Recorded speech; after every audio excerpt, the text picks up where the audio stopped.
Bonjour les amis, on se retrouve pour une nouvelle vidéo sur le Duster.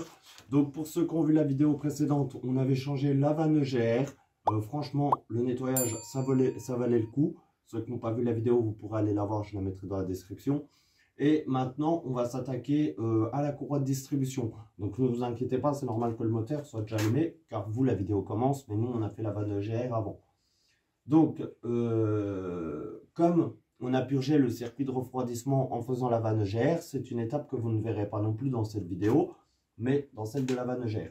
Donc du coup, on en est où là? On en est qu'on a remonté la vanne GR et la purge donc est faite au niveau du bocal. Ma femme a nettoyé le bocal de refroidissement.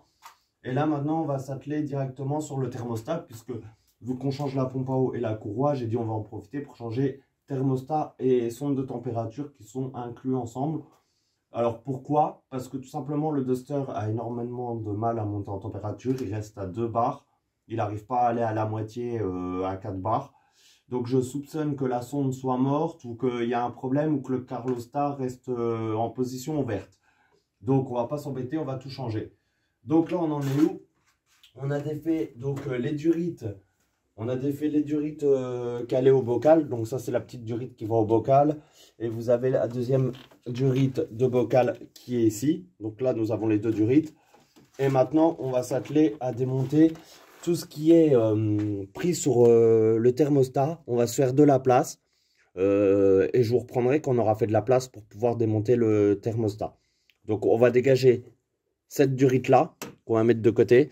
On va dégager la durite qui est en dessous du radiateur. Et puis, je pense qu'on va dégager cette durite également pour se faire de la place. Ouais. On va dégager tout ça. Je vous montrerai après, les amis, ce qu'on aura enlevé. Allez, je vous reprends après. Bon, les amis, donc je vous reprends pour vous montrer un petit peu l'avancée des choses. Donc, pour démonter le thermostat, bah, il n'y a pas photo. Il faut se faire de la place. Donc, le thermostat, il est là. Et en fait, il faut dégager donc une durite ici. Il y a une durite ici qu'il faut dégager. Celle-là, celle qui va au bocal. Celle-là, elle retourne sur le bloc moteur, sur le radiateur. Et derrière, vous avez la durite qui retourne vers les durites de chauffage et tout ça. Et vous avez la sonde qui est tout derrière. Donc en fait, nous, ce qu'on va faire... Ah oui, et puis j'ai enlevé aussi ici également, je me suis fait le passage. J'ai enlevé, je vais vous montrer, j'ai enlevé la petite patte. Voilà. Ici, vous avez la patte qui vient ici se tenir, hop, comme ça. Voilà, elle vient ici. Donc, je l'ai enlevée et elle vient tenir les tuyaux. Donc, normalement, vous les comptez au nombre de 3. Il y en a un autre que j'ai dégagé parce qu'il y a le tuyau du bocal et tout ça. Donc, j'ai dégagé tout cela. On va enlever les vis de la pompe du thermostat, excusez-moi. On va enlever les vis du thermostat, il y en a 3. Il y en a une là et il y en a 2 derrière. Non, attendez. Il y en a une devant là. Il y en a 2 en haut. Voilà. Une ici et une de l'autre côté en haut. Et il y en a une en bas. Donc on va les enlever. Et je vous montrerai comment elles sont placées. Et comme ça, quand on va enlever le thermostat, on pourra débrancher la dernière durite et la sonde de température qui se trouve derrière. Je vous montrerai. Allez, à tout de suite. Bon les amis, on a démonté le thermostat avec la sonde. Donc, sur le thermostat, 3 vis à enlever. 1, 2, 3. Donc, le thermostat, il vient se positionner. Attendez. Voilà. Le thermostat est positionné comme ça. Donc, quand on regarde en face, en fait, quand vous regardez en face du moteur, ouais, on est positionné comme ça. Et du coup, vous avez ici, la sonde de température, là, que je viens d'enlever pour montrer à ma femme. Et puis, je vais vous montrer en même temps. Vous avez la durite qui retourne vers le chauffage. Derrière, vous avez la grosse durite qui va au radiateur. Et la durite au bocal. Donc, voilà. Et moi, j'ai débranché une grosse durite en plus que j'avais débranché pour me faire de la place. C'était la durite qu'elle a. La durite qu'elle a, elle va directement dans le bloc là-haut. Et je l'ai dégagée parce qu'elle passait devant pareil pour me faire de la place. Et après, vous avez les 3 vis à enlever. Le thermostat, il se trouve juste en dessous de ça. Et ensuite, je sais pas si on va bien voir, je vais essayer de vous montrer. Nous, on a nettoyé le plan avec un scotch bridge vert qu'on prend pour la vaisselle. Je sais pas si vous allez le voir. J'essaie de le voir. Le trou, j'essaie de vous... Ouais, on le voit là-haut. En fait, vous le verrez là-haut, au bout de mon doigt, voilà. Et donc, en fait, ce que vous voyez, le trou, c'est là où vient le thermostat. Quand vous l'enlevez, vous nettoyez bien avec... moi, j'ai mis du Scotch Brite vert avec un petit peu de nettoyant frein dessus. Alors, pas directement dans le bloc. Je l'ai mis sur le Scotch Brite, le nettoyant frein, j'ai bien imbibé. Et j'ai nettoyé le tour pour que ça soit bien lisse, qu'il n'y ait pas d'irrégularité. Comme ça, le joint, il viendra bien s'en remettre contre. Donc, maintenant, bah, on va remonter toute la pompe à... pas la pompe, excusez-moi, on va remonter le thermostat, remettre les durites comme il faut partout, et on vous reprendra quand c'est fini. Alors, attendez juste un truc, je vais vous montrer en même temps la raison pour laquelle on changeait. Alors, la raison, c'est que la première raison, c'est que j'ai peur que ça, en fait, il reste en position ouverte, et que ça soit pour ça que ma voiture avait du mal à chauffer, ou alors la sonde était défectueuse, et elle donnait pas les bonnes infos, parce que la sonde, quand vous regardez, elle est toute dégueulasse. Alors on va essayer de la nettoyer en direct pour voir ce que ça donne. Je vais juste prendre un petit chiffon. Hop. On va voir avec vous si jamais ça change quelque chose. Non, elle est bizarre, elle est... Non, en fait, elle était même pas sale. Maintenant, est-ce qu'elle marchait encore? Écoutez, ça coûtait pas très cher. J'ai dit autant le changer. Je vais garder la pièce là de côté, comme ça, si elle marche toujours, ben, ça fera une pièce de rechange. Et puis on verra bien. Donc voilà les amis, donc je remonte tout. Et puis après on passera à la courroie, mais je vous reprendrai quand tout ça, ça sera monté et on passera à la courroie après. Donc les amis, on se retrouve pour la suite de la vidéo. Donc pour nous, c'est le matin, deuxième jour sur la voiture, sachant qu'on a fait la vanne-gère dans la première journée et le thermostat. Donc moi je vous reprends juste pour vous montrer que tout est bien remonté au niveau du thermostat. Par contre, j'ai pas la lampe... Donc voilà, juste pour vous montrer que tout est bien remonté au niveau du bocal de refroidissement, du liquide de refroidissement, le vase d'expansion, les durites. Donc toutes les durites sont rebranchées, le support dont je vous parlais est remis. On a remis la durite de turbo, on l'a reclipsé en bas, on a remis la durite du radiateur. Donc tout est bien remis partout. Au niveau thermostat, tout est fini. Donc maintenant, on va passer côté de la voiture et on va attaquer la distribution. Donc on va vous reprendre après. Bon les amis, alors comme vous pouvez le voir, on a démonté le garde-boue. Donc je suppose que si vous regardez la vidéo pour la courroie de distri, c'est quand même que vous savez enlever un garde-boue. Donc on filme plus parce qu'on l'a déjà filmé dans d'autres vidéos. Donc je vais juste vous rappeler, pour enlever le garde-boue, nous avons plusieurs vis. Donc moi je les compte au nombre de 1, 2, 3, 4, 5 vis. 5 vis et il m'en manque aucune. Et 3, alors vous avez 2 clips en plastique et vous en avez un en ferraille pareil qui se tourne. Donc c'est un clip en ferraille qui vient se tourner. Voilà, il est pris en fait comme ça, directement. Donc il vient se tourner. Et par contre les clips en ferraille, il m'en manque, les clips en plastique, excusez-moi, il m'en manque un seul. Donc normalement vous en avez 3 au lieu de 2. Normalement c'est à peu près ça. Donc vous faites le tour, vous démontez ça. Et une fois que vous avez démonté ça, vous enlevez le garde-boue. Alors le garde-boue c'est pareil, vous acharnez pas trop. Il faut déloger déjà le fond ici. Vous sortez le devant ici du garde-boue pour avoir de la souplesse. Et n'essayez pas de le sortir entièrement, il faut déloger les 2 endroits là. Alors vous déplacez un peu le capteur, le temps de le faire. Vous le remettez après. Comme ça vous arrachez rien. Et une fois que vous avez délogé ici, ça va bloquer un petit peu. Donc vous assouplissez ici pour pouvoir débloquer ici. Maintenant on va s'occuper d'enlever le cache ici. Bah, de toute manière on peut le faire vite fait ensemble. Je pense qu'il va venir tout seul. Hop. Voilà, donc c'est pareil, le cache ici, il tient avec un petit ergot en plastique. Voilà, vous voyez, c'est un tout petit ergot comme ça en plastique. Donc voilà, pareil, on va le mettre avec ce qui concerne le garde-boue. Et normalement, la plaque, elle va venir. Je ne crois pas qu'elle soit solidarisée de quelque chose. C'est bon. Et voilà, ici, ouais, vous avez un loquet ici. Je sais pas si on peut... Hop. Donc on enlève le loquet là, et puis nous on va enlever ça parce que j'ai besoin de passer devant. Et puis après on va commencer à dégager pour aller à la courroie d'alternateur. Vous avez pour la courroie d'alternateur juste cette barre là qu'il va falloir pivoter sur le côté pour avoir accès à la poulie d'ampère. Et on va s'occuper de dégager tout ce qui concerne la partie alternateur. Tout ce qui est courroie et tout ça. Allez, à tout de suite les amis. Donc les amis, on a démonté la courroie d'alternateur qui se trouve ici. Donc on a été se prendre ici sur le tendeur. On vient mettre en tension le tendeur. Et enfin on détend le tendeur. Et on vient enlever la courroie qui se trouve ici. Ensuite, ici, vous aviez la petite patte. Alors je la mets pas forcément dans le bon sens là. Mais vous avez la petite patte en fait qui est prise sur la vis là-haut. Et qui est prise ici. Pareil, vous venez l'enlever. Et moi, pour pas perdre les vis, je les laisse aux endroits. Donc on enlève ça. Comme ça nous laisse accès à la poulie d'ampère. Et pour la partie ici, pour l'instant, c'est tout. Le moteur, comme vous pouvez le voir, je l'ai mis en appui sur le cric. Il y a un endroit spécial prévu pour. Donc vous le mettez en appui dessus. Vous ne le montez pas ni rien, vous mettez juste bien en appui dessus. Et ensuite, au-dessus, vous venez enlever votre durite de gasoil qui est pris ici. Vous venez dégrafer. Ici, vous avez deux positionnements. Vous venez les dégrafer. Et puis bah là, on va déposer donc le supermoteur. Donc il y a les 3 vis ici à défaire.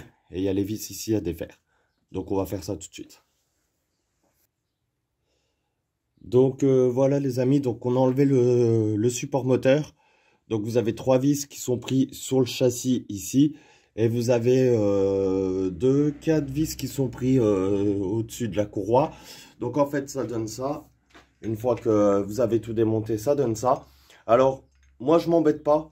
Ce que je fais, c'est que je le sors en laissant les vis dessus. Comme ça, s'il y a des longueurs différentes, au moins, elles restent à leur position initiale. Alors, il y en a qui les enlèvent. Moi, je les enlève pas. Je sors tout d'un bloc et je pose ça de côté. Donc, maintenant, ce qu'on va faire, les amis, c'est qu'on va enlever les caches de la distrie. Et je pense qu'on va enlever le galet tendeur de l'alternateur et la poulie d'ampère. Je pense qu'on va commencer par là. Donc on vous reprend après pour vous dire où on en est. Bon les amis, on a enlevé le support, je sais pas comment on appelle ça. C'est la partie en fait qui tient le support moteur qui est collé à la courroie de distrie. Donc en fait il y a 4 vis, 1, 2, 3 et une quatrième au fond. Voilà, il se présente comme ça devant la courroie. Alors, pour accéder à cette vis-là et à cette vis-là, je crois que c'est les deux seuls qui m'ont un petit peu embêté. Parce qu'elles viennent contre le châssis, contre la caisse en fait. Donc, il faut jouer avec la hauteur du moteur. Monter un petit peu, descendre un petit peu et elles sont accessibles. Celle-là, pareil. Par contre, pour la dévisser, pas de souci. Mais pour l'extraire, en fait, elles sont longues. C'est des longues vis. Et elle vient taper pareil dans la caisse ici. Donc vous descendez le moteur, vous descendez un peu le moteur et après vous avez un passage ici. Voilà, vous voyez mon doigt et en fait vous faites passer la vis là-dedans. Donc voilà, donc maintenant on va enlever la poulie d'ampère et le carter qui est en bas. Et puis on se retrouve après les amis. Bon les amis, donc on vous montre ce qu'on a fait. Donc en fait vous avez la première pige de calage qui vient ici. Donc je sais pas si on va la voir comme il faut mais... je vais essayer de vous montrer comme je peux. Voilà. Je vais me mettre au bout de mon tournevis. Je sais pas si vous la verrez. Elle est vraiment posée au bout de mon tournevis. Mais c'est pour ça qu'on ne vous filme pas tout. Parce que c'est galère à filmer. Alors je sais pas comment ça rendra à l'image. Mais au bout de mon tournevis, ici, vous avez la pige de calage. La plus grande des deux. Donc vous venez la mettre là. Vous la vissez pas forcément tout de suite, puisqu'avant de mettre la vis de calage enfoncée, vous venez, alors nous on l'a déjà fait, donc on va vous expliquer. Vous venez ici mettre la poulie un tout petit peu plus bas, qu'elle soit pas alignée au trou. Et quand elle est un petit peu plus bas, pas beaucoup, vous la mettez style le trou il est là, vous mettez le trou ici. Et vous venez visser celle qu'il y a dans le moteur que je vous ai montré avant. Une fois que celle qui est dans le moteur elle est vissée, vous venez tourner la poulie d'ampère. Vous venez tourner la poulie d'ampère à ce niveau-là. Et elle va venir se mettre en butée contre la pige de calage. Vous allez l'entendre, vous y allez doucement, mais vous allez entendre un paf qui dit qu'elle est bien embutée contre. Vous pourrez plus tourner votre poulie d'ampère. Une fois que c'est fait, vous laissez comme ça, vous touchez à rien. Et si vous êtes bon, votre pige doit, vous voyez, elle rentre et elle sort toute seule. Donc, elle ne va pas jusqu'au bout, c'est tout à fait normal. Pour ceux qui veulent s'en assurer, c'est pas très compliqué, comme j'ai expliqué à ma femme, en fait. Vous avez ce premier trou, qui est en forme pas rond, mais plus, enfin voilà, rectangulaire, arrondi. Vous avez le deuxième trou qui concerne la couronne ici. Et au fond, alors vous ne le verrez pas à la caméra, mais quand on regarde bien au fond, on voit le troisième trou. Et c'est pas compliqué, pour être sûr que vous êtes bien dans tout. Vous passez les deux trous et vous regardez avec. Voilà, et vous voyez le troisième trou. Et vous vous mettez bien dedans. Et voilà. Alors vous le verrez pas. Je sais pas si on peut le voir. Ah si, on peut le voir. Si on se met bien par-dessus. Voilà. Vous voyez ma piche qui traverse. Voilà. Vous la voyez traverser. Donc vous savez que vous avez bien dépassé la couronne et que vous êtes bien bloqué dans le moteur. Donc voilà. Donc une fois que c'est fait, on va venir détendre le galet tendeur qui se trouve ici. On va venir déloger notre courroie et on va enlever le cache plastique qu'il y a devant la pompe à eau pour qu'on puisse enlever la pompe à eau. Voilà les amis, on va faire ça, on vous reprend après. Bon les amis, on vous reprend. Je suis désolé, j'étais tellement dans le truc et puis vu que c'est ma première courroie, que en fait j'ai été concentré dans ce que je faisais et on a un peu zappé de vous filmer certaines choses, mais on n'a pas fini, on va vous expliquer. Donc en fait, on a démonté l'ancienne pompe à eau. Donc voilà, on l'a démonté. Et puis, donc vous avez deux... Alors attendez, parce qu'elle va dans quel sens? Elle va comme ça, si je me souviens bien. Donc vous avez une vis ici, une vis ici. Vous en avez une ici. Et puis après, vous en avez une là, une là. Donc ça nous fait 2, 2, 4, 5. Vous avez 5 vis sur la pompe à eau à enlever. Donc voilà. Une fois que c'est enlevé. Par contre, pareil, on vous a pas précisé. Pour ceux qui veulent savoir, avant de pouvoir accéder, alors vous voyez qu'on a enlevé la courroie, hein, on a bien fait gaffe. Faites bien gaffe que la piche ne se barre pas parce qu'elle tient pas. Hein, franchement, j'aime pas trop leur système là. Mais sinon, aucune difficulté. Si ce n'est pour enlever la pompe à eau. Pareil, on vous a pas filmé. Il faut enlever ce cache en plastique. Donc c'est pareil, vous avez une vis, voilà, juste en dessous de la poulie. Vous avez une vis en bas, juste en dessous de la poulie. Et vous en avez deux en bas, donc une de chaque côté. On les voit peut-être là-haut. Vous en avez une qui est par là-haut. Et puis vous en avez une en bas ici, qui est plus visible par en dessous. Et par contre, la particularité, c'est vrai que c'est un peu embêtant. Beaucoup disent qu'on est obligé d'enlever la roue crantée de la pompe pour pouvoir enlever le cache. C'est faux. En se donnant un peu de mal, on arrive à la sortir. C'est galère. Par contre, quand vous la remettez... Faites bien attention donc ici qu'elle soit bien mise, que ça gêne pas. Voilà, vous vérifiez que ça frotte pas. Donc là c'est le cas, c'est bien remis. Et pareil en dessous, faites bien attention quand vous la remettez, que l'ergot ici soit bien remis. Vous faites attention que ça soit bien remis comme il faut. Donc après pas de particularité, pareil vous vérifiez que ça touche pas, que c'est bien. Et puis voilà. Sinon, bah, rien de spécial. Pour remettre la pompe à eau, les vis se sert à 10 Nm.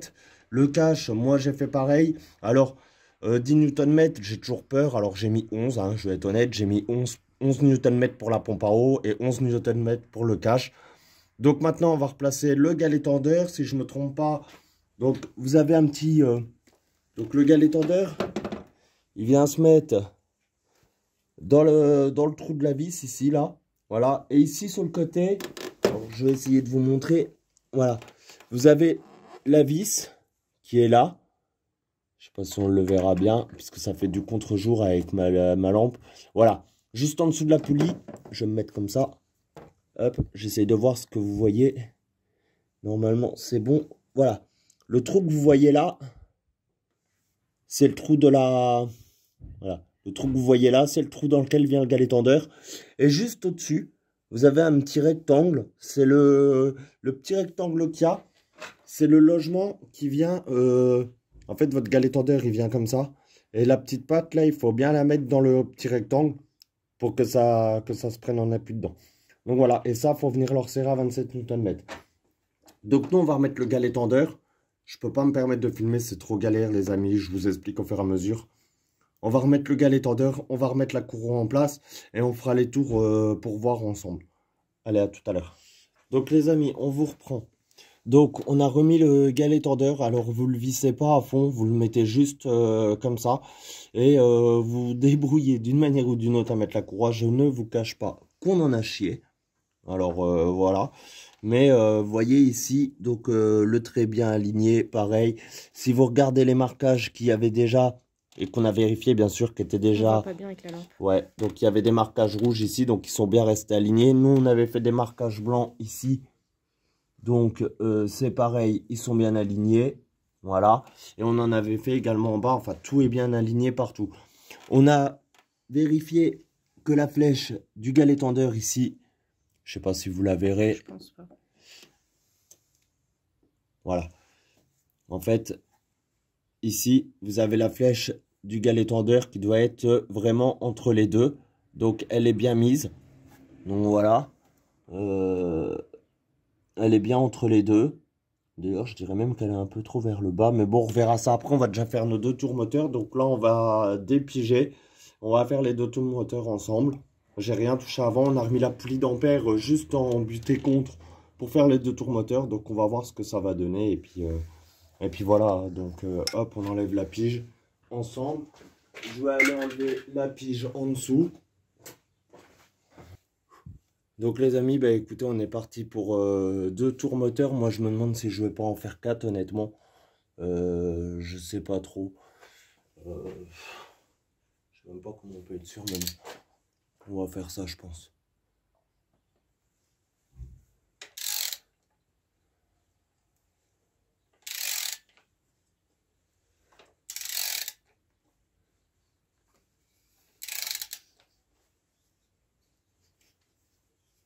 Ça va être la compression.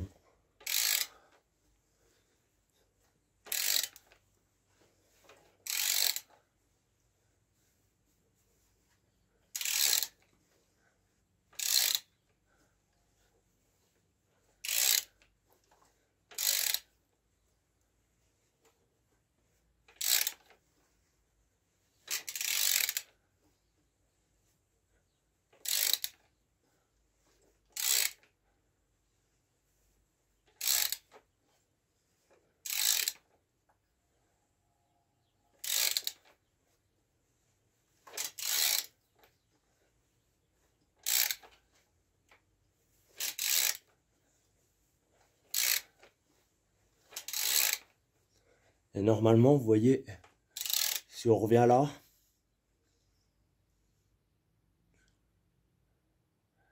et là, normalement, si on revient, on retombe sur les marquages. On va essayer de remettre la pige pour voir ce que ça donne.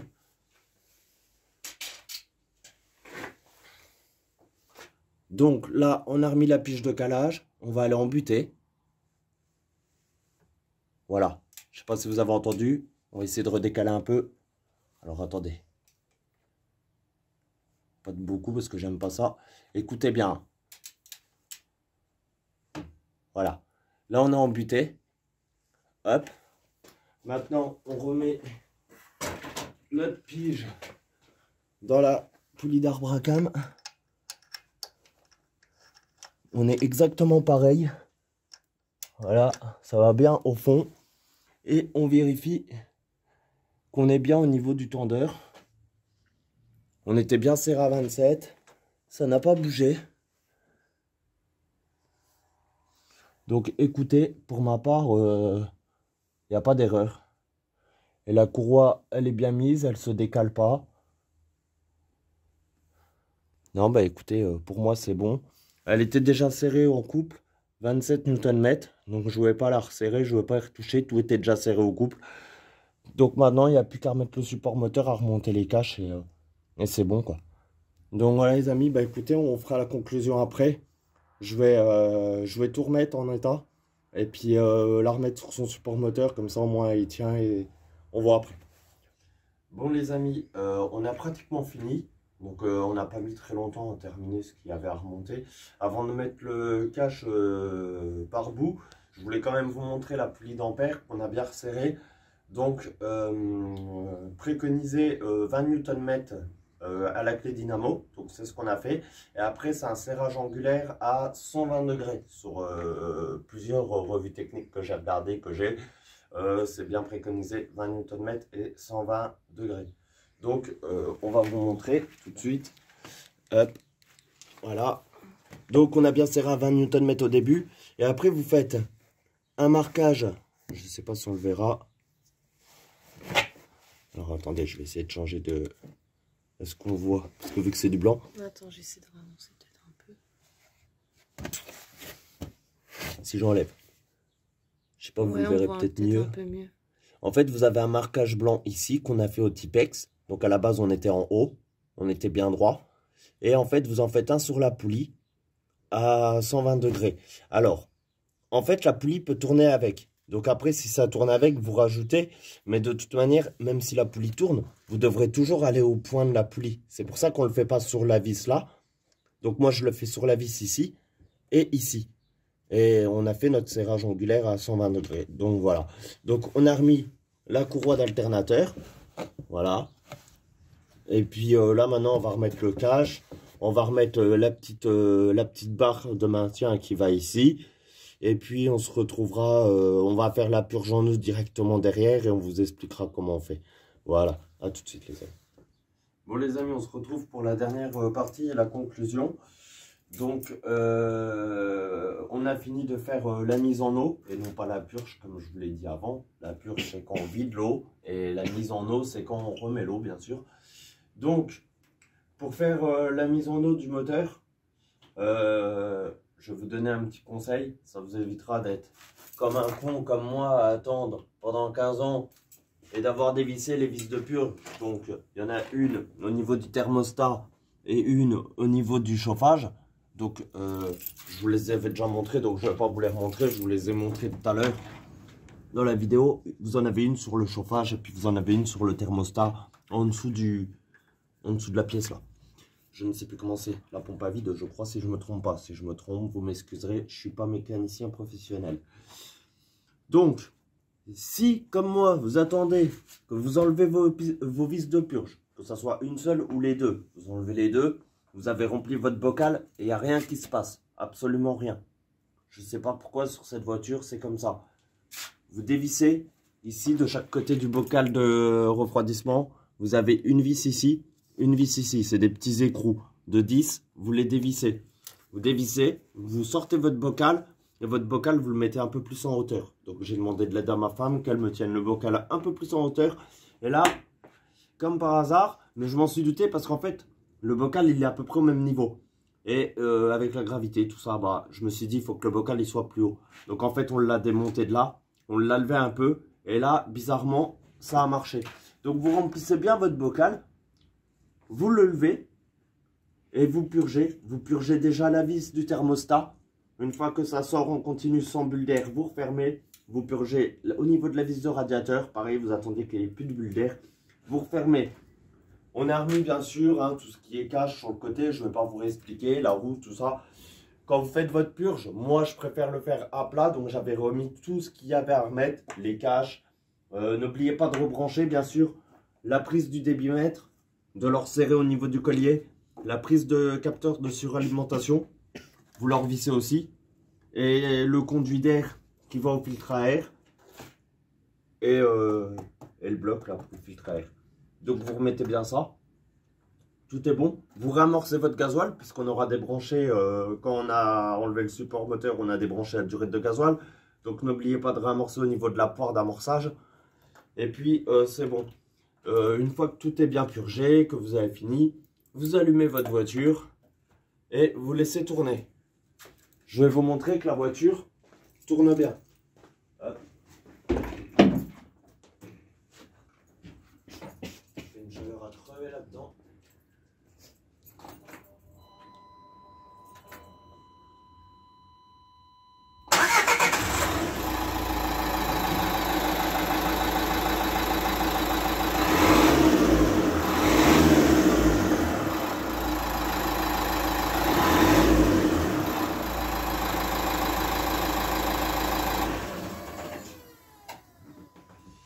Donc voilà, donc vous avez vu, la voiture tourne bien. il n'y a absolument aucun bruit. Ça, ce que vous entendez, c'est normal, c'est les relais, c'est les machins. On s'en occupe pas, voilà, ça s'arrête.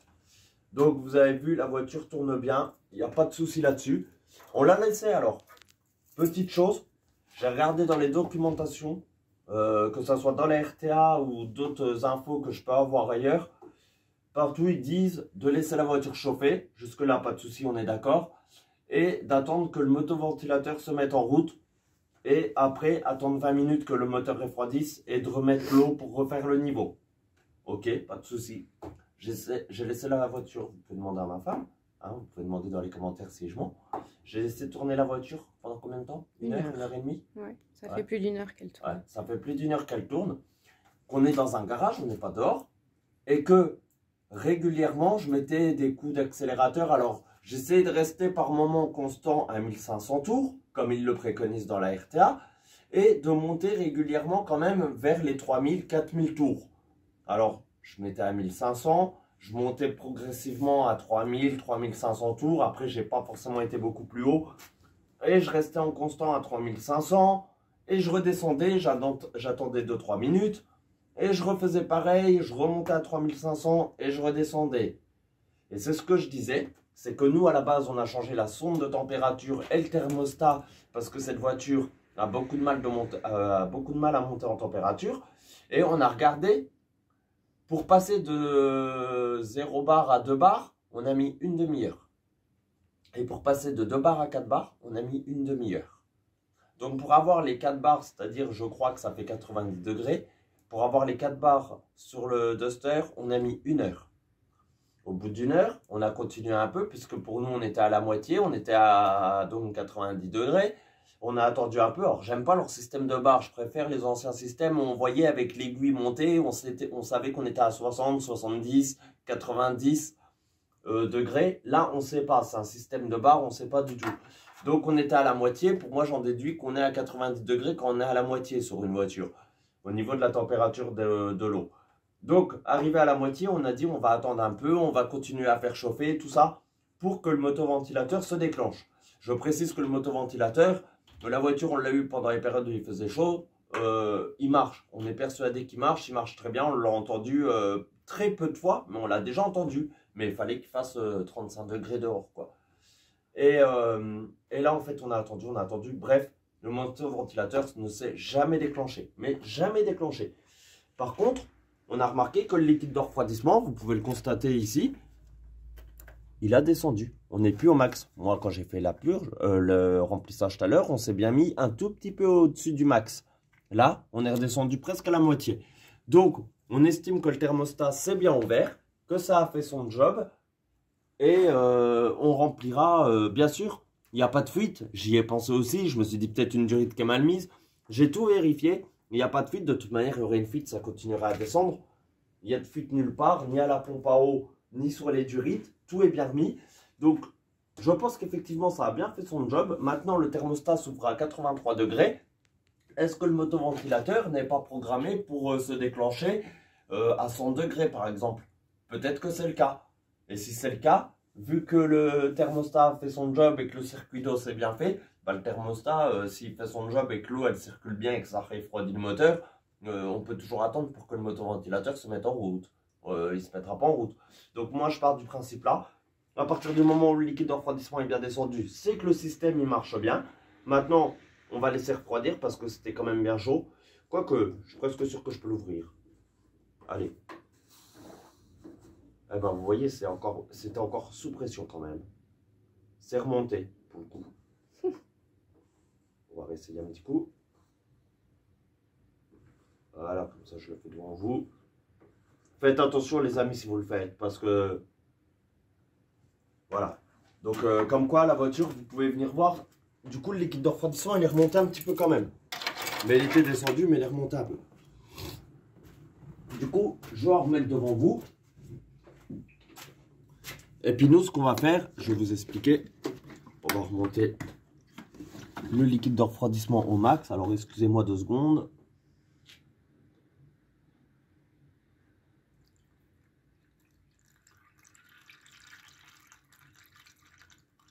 Voilà. Nous, on se remet au max. Et je vais vous expliquer, nous, ce qu'on fera comme ça a fonctionné. On va pas attendre non plus tout le temps comme ça.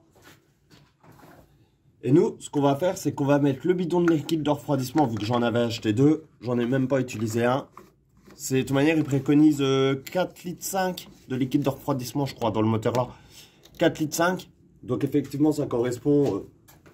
nous, c'est un bidon de 5 litres. Ils préconisent 4,5 litres. Voilà ce qui reste. Sur un bidon de 5 litres, je sais pas si vous voyez bien. On voit pas bien. Hop, je vais me mettre à la lumière. Sur un bidon de 5 litres, voilà ce qui reste.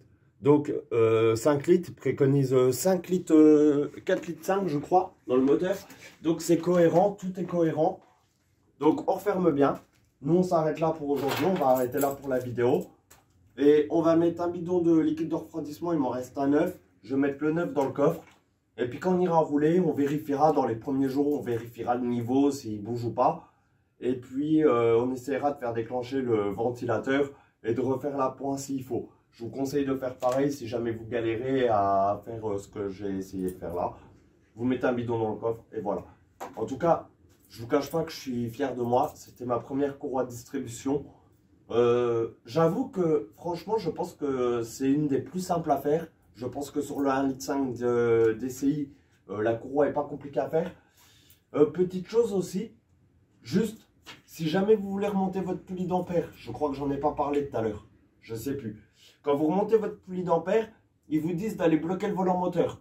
Vous prenez pas la tête avec ça. Moi, je vous explique juste un truc. Et la preuve, tout est bien remonté, vous le voyez. Je vous ai montré que ça roule.